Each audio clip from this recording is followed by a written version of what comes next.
Shalom, selamat malam Bapak Ibu Saudara yang dikasihi Tuhan Yesus Kristus. Selamat kita berjumpa kembali dalam renungan pada malam hari ini. Masih dalam suasana Natal dan kita bersyukur kepada Tuhan yang sudah datang dan yang akan datang kembali. Dalam penantian akan kedatangannya yang kedua, biarlah kita tetap setia dan hidup dalam iman pengharapan, dalam kasih dan sukacita. Mari sebelum kita mendengarkan renungan firman Tuhan, kita berdoa. Bapa di sorga, Bapa yang maha baik, Bapa dalam nama Tuhan Yesus Kristus, Tuhan dan Allah kami yang hidup dan berdaulat, kami bersyukur untuk kemurahan-Mu, penyertaan-Mu di sepanjang hari ini. Kembali pada saat ini kami mau mendengarkan kebenaran firman-Mu. Urapilah kami Tuhan supaya kami mengerti dan mentaati setiap kehendak-Mu. Dalam nama Tuhan Yesus kami berdoa. Haleluya. Amin. Saudara yang dikasihi Tuhan, ayat firman Tuhan saat ini terdapat dalam Mika pasal 5 ayat yang kedua. Tertulis demikian.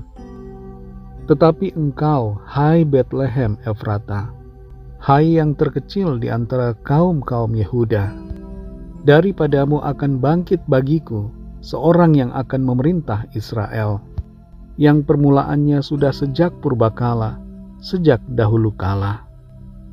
Saudara yang dikasihi Tuhan, Betlehem pada saat ini berada di wilayah kekuasaan Palestina. Di kota ini ada banyak gereja yang berdiri di sana. Ketika saya ada di Israel, saya tidak diperbolehkan untuk menuju ke Betlehem karena aturan dari kedutaan besar Israel yang memberikan visa kepada saya. Dan itu sebabnya saya tidak dapat pergi ke sana. Walaupun saya punya keinginan untuk melihat kota Betlehem itu. Betlehem bukanlah kota yang besar. Dan terlebih di zaman yang dulu, masa lalu. Dalam konteks latar Nabi Mika, Betlehem bukanlah kota yang besar. Dalam Mika 5 ayat yang kedua ini tertulis, tetapi engkau, hai Betlehem Efrata, hai yang terkecil di antara kaum-kaum Yehuda, daripadamu akan bangkit bagiku seorang yang akan memerintah Israel, yang permulaannya sudah sejak purbakala, sejak dahulu kala. Nabi Mika memberikan satu nubuat yang berdasarkan pada pengilhaman Roh Kudus, pewahyuan akan firman Tuhan, bahwa dari Betlehem, kota yang kecil itu, bahkan yang terkecil di antara kota-kota lain, akan lahir seorang juru selamat. Jarak waktu antara Nabi Mika dengan kelahiran Kristus sekitar 700 tahun. Bagaimana Nabi Mika bisa mengetahui akan peristiwa di masa depan? Tidak lain adalah karena pengilhaman dari Roh Kudus, pewahyuan dari Allah sendiri yang menyatakan akan peristiwa di masa depan. Berkaitan dengan Betlehem, ada beberapa hal yang menarik yang dapat kita pelajari. Pertama adalah Betlehem dari namanya mengandung arti rumah roti. Dan bukan suatu kebetulan kalau Betlehem ini dipilih oleh Allah sendiri sebagai tempat di mana ia akan lahir. Sebab Allah yang berinkarnasi menjadi manusia itu menyatakan dirinya sebagai roti yang turun dari sorga. Dan sebagai roti yang turun dari sorga, roti kehidupan, dia lahir, dia datang melalui sebuah kota kecil yang disebut sebagai rumah roti.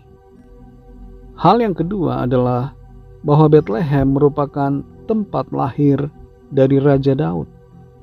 Tapi nubuatan yang disampaikan Nabi Mika tidak berkaitan dengan kelahiran dari Raja Daud, melainkan dari seorang raja di atas segala raja, seorang Mesias, seorang juru selamat, yaitu Yesus Kristus, Sang Immanuel, Allah yang beserta dengan kita.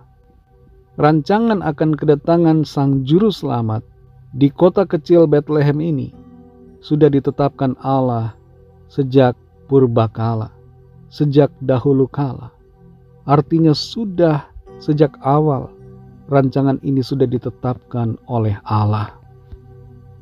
Hal yang ketiga, saudara, Betlehem sebagaimana disebutkan dalam ayat ini adalah disebut sebagai yang terkecil di antara kaum-kaum Yehuda. Tuhan seringkali memakai hal-hal yang kecil, bahkan yang terkecil, untuk digunakan bagi hormat dan kemuliaan namanya. Seringkali hal-hal yang kecil disepelekan oleh manusia. Hal-hal yang kecil tidak dianggap dan tidak diperhitungkan. Tapi bagi Tuhan, hal-hal yang kecil sangat diperhitungkan dan dihargai oleh Tuhan.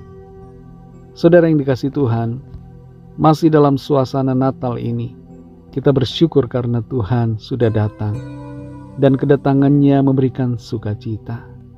Dan ada satu hal yang perlu kita syukuri, bahwa diri kita yang kecil ini juga dapat dipakai oleh Tuhan bagi kemuliaan-Nya. Tuhan dapat memakai saudara dan saya untuk mengerjakan perkara-perkara besar, perkara-perkara yang mempermuliakan nama Tuhan. Jangan pernah pandang enteng diri kita sendiri, sebab Tuhan tidak pernah memandang enteng diri kita, yang sekalipun bagi dunia dinyatakan kecil, tapi bagi Tuhan kita dapat dipakainya untuk hal-hal yang besar. Bersama dengan Tuhan kita dapat melakukan segala perkara, dan dengan kuasa-Nya kita dapat mengerjakan hal-hal yang besar. Mari kita berdoa. Terima kasih Tuhan Yesus, kami mengucap syukur Bapa untuk firman-Mu yang sudah kami dengar pada saat ini, yang kembali memberikan kekuatan buat kami, untuk kami tidak berkecil hati, tidak merasa rendah diri karena kami dipandang kecil. Sebab Tuhan tidak pernah memandang kami kecil. Sebagaimana Betlehem yang terkecil di antara kaum Yehuda menjadi alat Tuhan untuk Tuhan pakai, demikian pun kami percaya Tuhan juga dapat memakai kami untuk mengerjakan perkara besar bagi hormat kemuliaan nama Tuhan. Terima kasih untuk firman-Mu ya Bapa. Berkatilah kami di sepanjang malam ini. Lindungi dengan kuat kuasa-Mu. Berkati kami dalam tidur kami. Kami berdoa bagi yang sedang dalam keadaan sakit dan yang sedang dalam pergumulan. Lawatlah ya Tuhan. Jamah dan sembuhkan dengan kuasa-Mu. Nyatakan pertolongan-Mu yang ajaib bagi setiap kami. Mujizat-Mu kami alami dan nyata dalam hidup setiap kami. Berkatilah bangsa kami Indonesia dan juga semua bangsa di dunia ini. Lawatlah ya Tuhan, curahkanlah Roh Kudus-Mu, agar setiap orang dari segala bangsa percaya kepadamu dan menerima anugerah keselamatan. Ampunilah kami akan dosa kesalahan kami, seperti kami juga mengampuni orang yang bersalah kepada kami. Dan pimpinlah kami Tuhan menjadi sempurna, seperti kehendak-Mu. Dalam nama-Mu yang kudus, nama Tuhan Yesus Kristus, kami sudah berdoa dan mengucap syukur. Haleluya. Terimalah berkat Tuhan. Tuhan memberkati engkau dan melindungi engkau. Tuhan menyinari engkau dengan wajah-Nya dan memberikan kasih karunia. Tuhan menghadapkan wajah-Nya kepadamu dan memberikan damai sejahtera. Berkat dan anugerah dari Allah Bapa, kasih karunia dalam Tuhan Yesus Kristus, dan persekutuan dengan Roh Kudus menyertai kita semua sekarang ini dan sampai Maranatha Tuhan Yesus datang kembali, dan bahkan sampai selama-lamanya. Dalam berkat nama Tuhan Yesus Kristus, haleluya, amin.